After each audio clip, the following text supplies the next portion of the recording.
De todos los aspectos de la brujería y lo sobrenatural, a los que he prestado mi atención, es el de la posesión demoníaca el que muy probablemente más me haya fascinado. Muchos médicos alemanes sostienen que es posible que se den esas instancias genuinas de la posesión, y hay a este respecto numerosos trabajos publicados en alemán. Por lo demás, para este mal concreto que es la posesión, ofrecen el magnetismo como único remedio, toda vez que es a través de su práctica cuando el sujeto puede acceder a una comunicación más directa y efectiva con los espíritus malignos y conseguir así su neutralización. Dicen dichos médicos que, no obstante ser los de la posesión supuestos aislados e incluso raros de verse, sus víctimas pueden ser de uno u otro sexo y de una u otra edad, de manera que nadie queda a salvo de la desgracia que supone caer en la posesión demoníaca.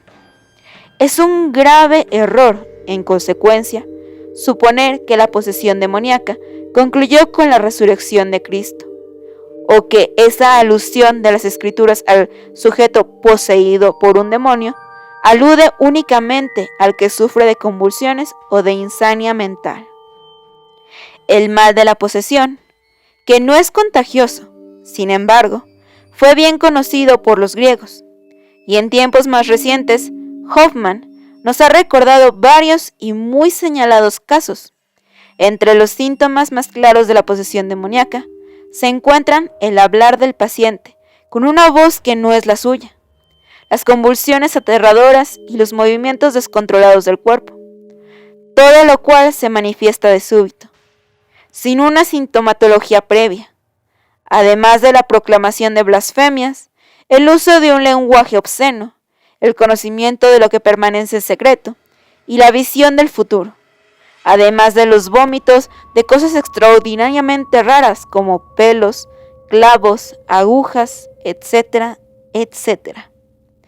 He podido observar, sin embargo, que las opiniones al respecto se dan en Alemania no son coincidentes, ni siquiera entre quienes han tenido la ocasión de observar oportunamente casos de posesión demoníaca.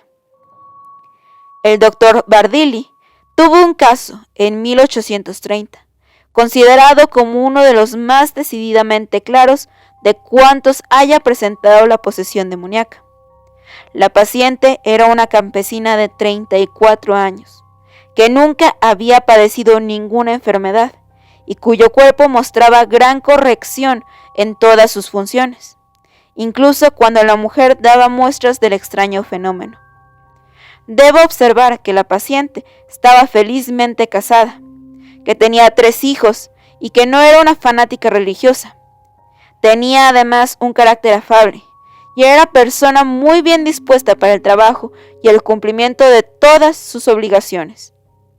Pues bien, no obstante todo eso, y sin que se diera en ella síntomas previos de trastorno, ni causas perceptibles de su comportamiento sorprendente, un mal día se vio atacada de convulsiones violentísimas, mientras del fondo de su pecho le salía una voz extraña y aterradora, la voz propia de un espíritu maligno que habitara en la forma humana de la buena mujer.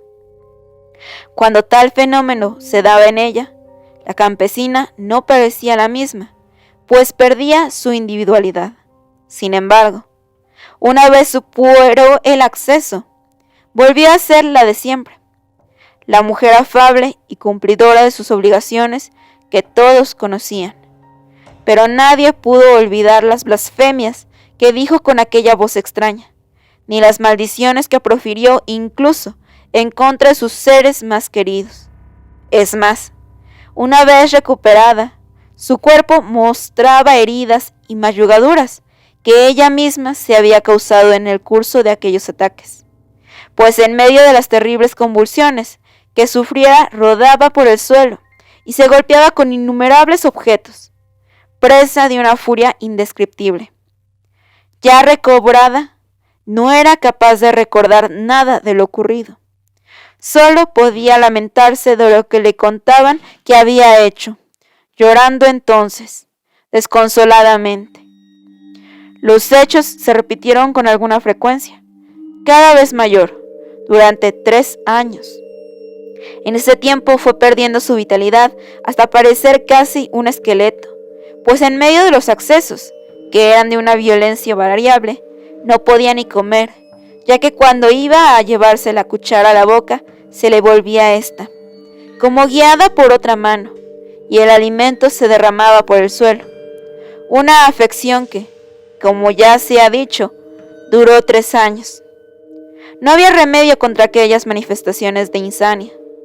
Solo hallaba la mujer un poco de alivio en las oraciones que hacía acompañada de los suyos, aunque en ocasiones, cuando la buena mujer oraba, el demonio que la poseía reaccionaba violentamente y hacía que se levantase cuando ya se había arrodillado, y en vez de las palabras santas de la oración le salía a la campesina por la boca una retahíla de blasfemias acompañada de una risa espantosa, todo lo cual cesaba únicamente por la insistencia del rezo de quienes la acompañaban.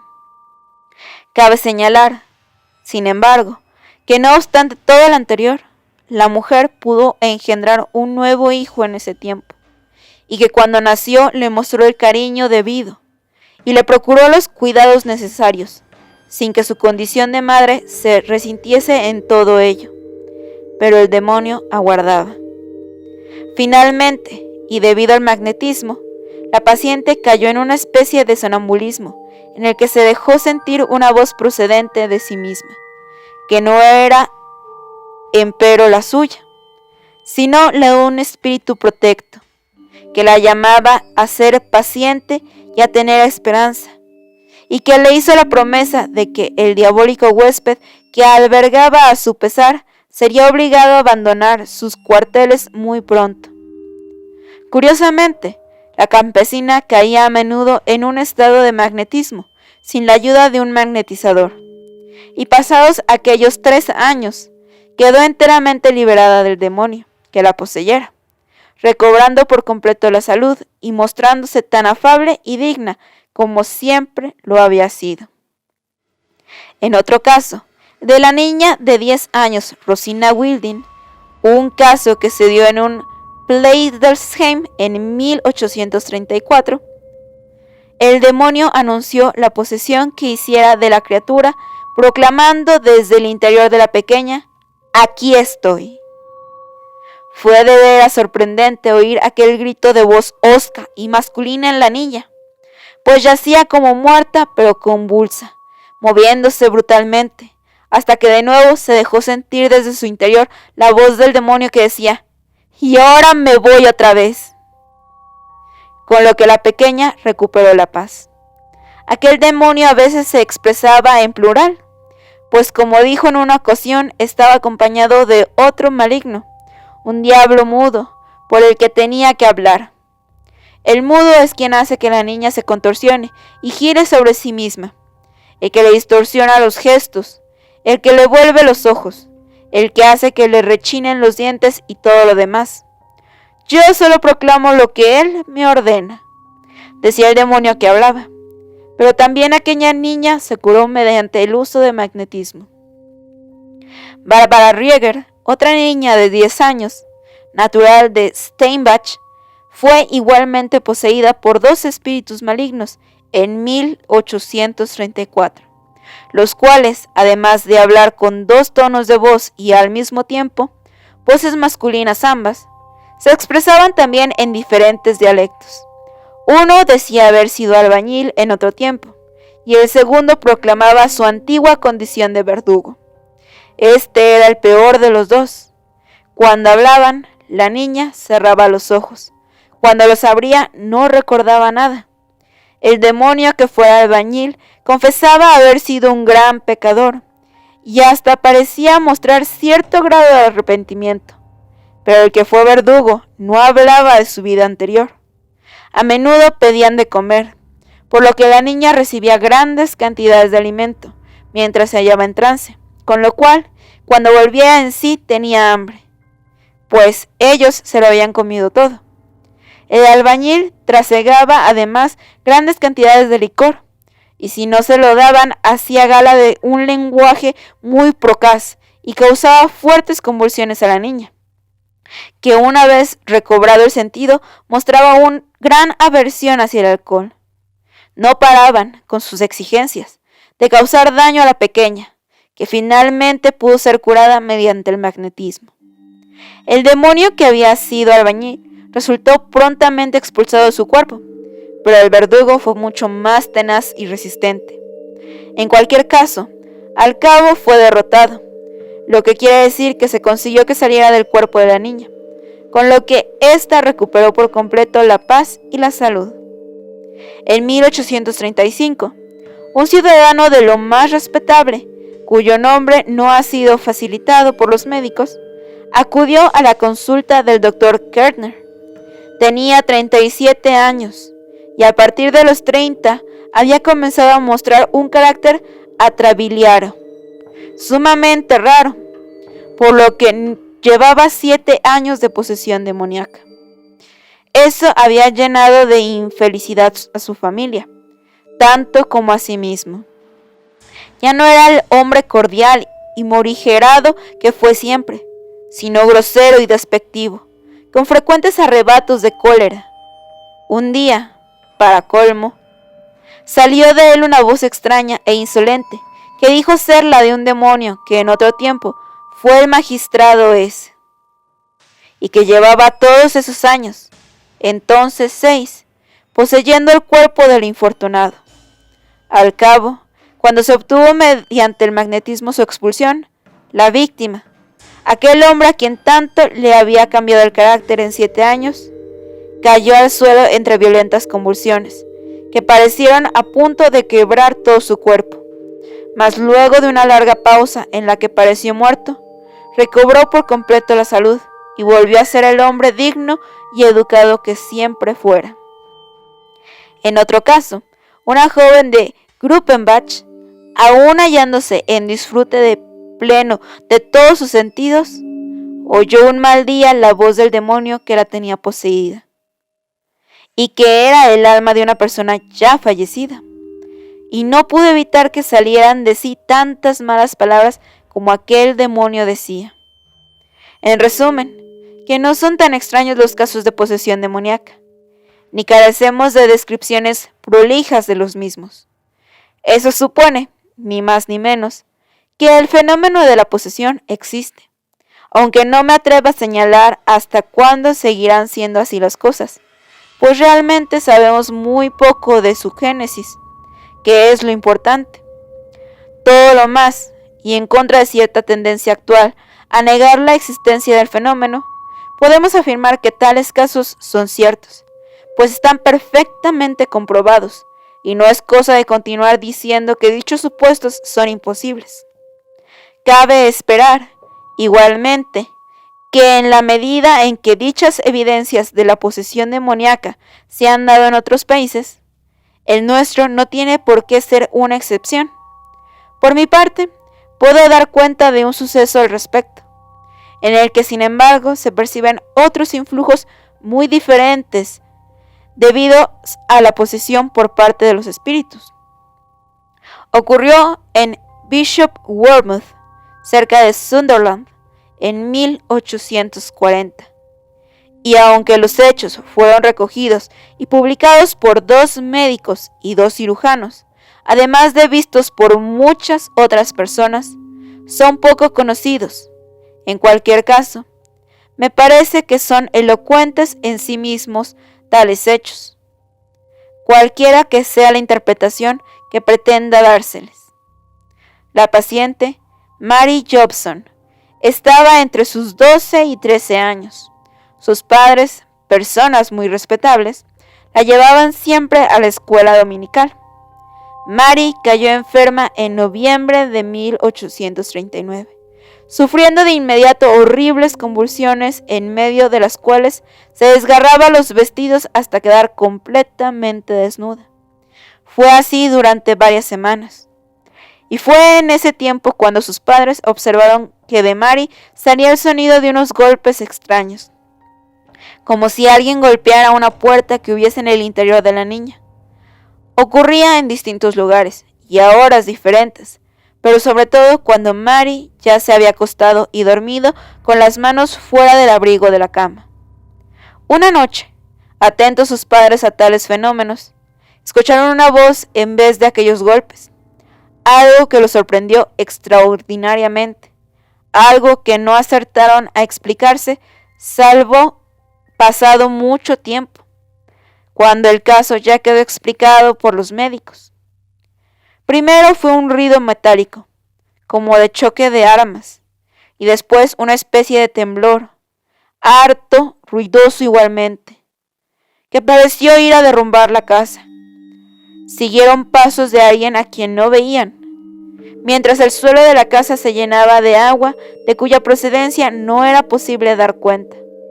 Y más sonidos, de las cerraduras de las puertas que se abrían y, por encima de todos, una música muy dulce.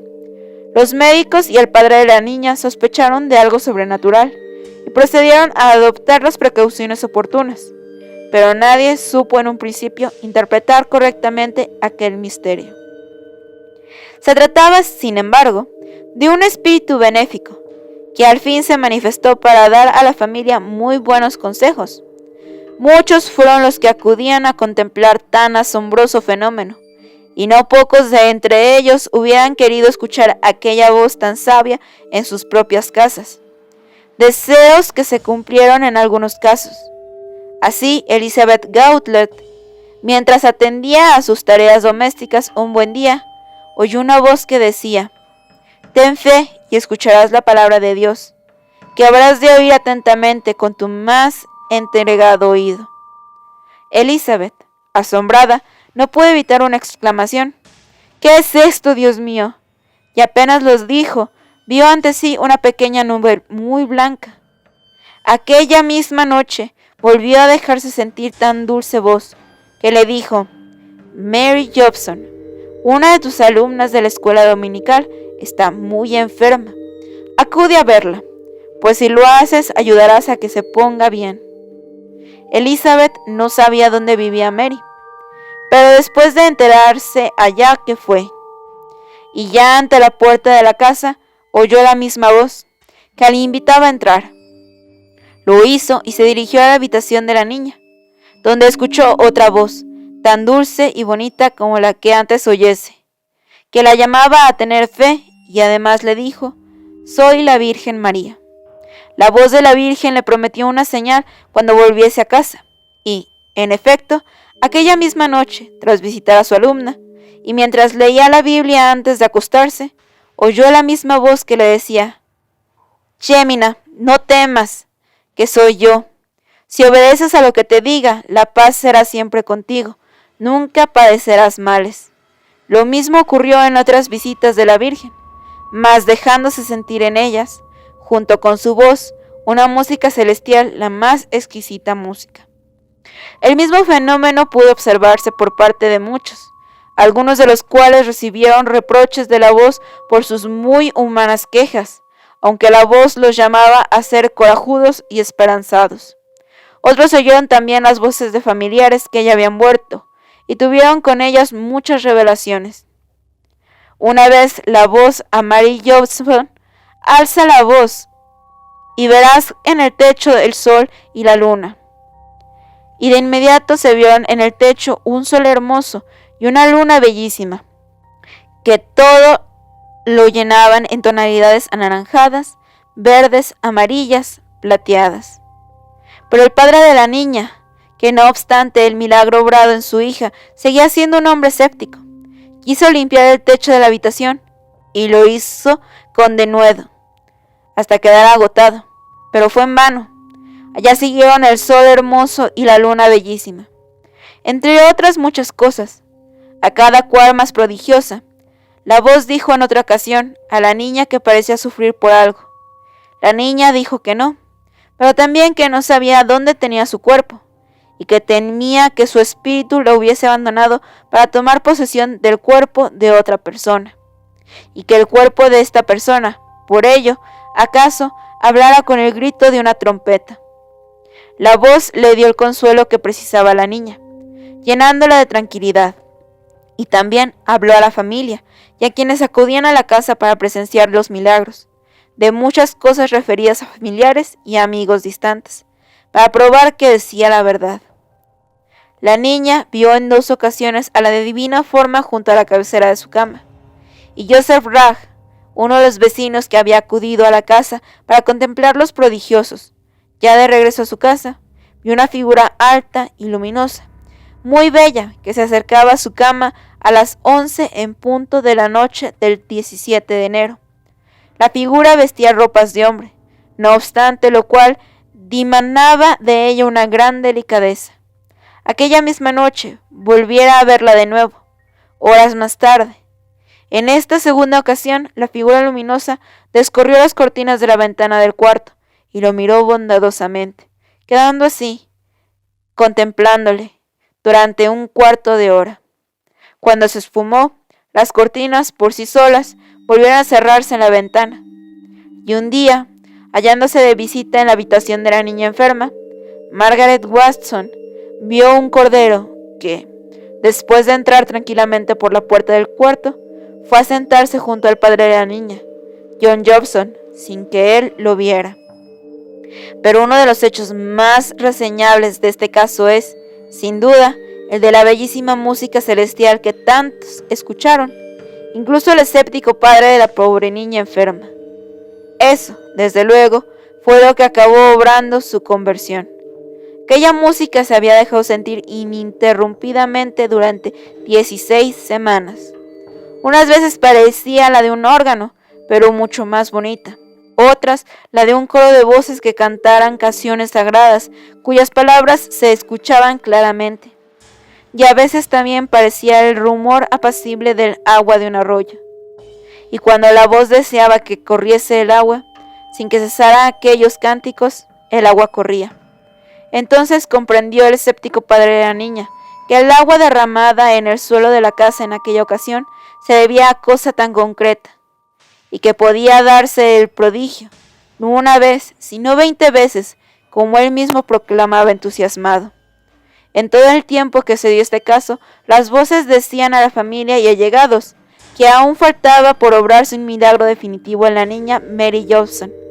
Y así finalmente, el 22 de junio, cuando ésta, más enferma que nunca, y su familia y amigos rezaban ardorosamente para pedir por su vida, se dejó sentir la voz de la Virgen, a las 5 en punto de la tarde, para ordenar que le fueran cambiadas las sábanas de la cama, y que le fueran igualmente cambiadas las ropas a la niña, y que todos abandonasen la habitación, salvo un niño que allí estaba, de 2 años y medio de edad. Obedecieron. Y cuando al rato volvieron a entrar en el cuarto de la enferma, les fue dado observar a Mary.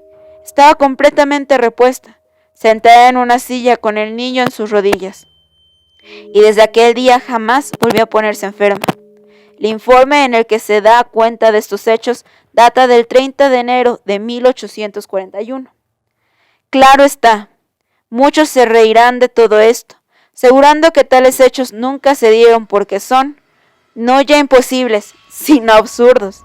Pero fueron muchos, gentes honestas e inteligentes, los que pudieron comprobarlos por sí mismos. Yo misma he confesado, me resistí a creer en todo ello, por mucho que los hechos concordasen con mis propias creencias. Pero es que no fue una casualidad, no fue un fenómeno que durase un día, ni siquiera una hora, sino muchos meses. Y no es menos evidente que el padre de Mary, un hombre escéptico donde los hubiera, acabó convencido del prodigio, lamentando en lo sucesivo haber sido blasfemo e intolerante, además de incrédulo.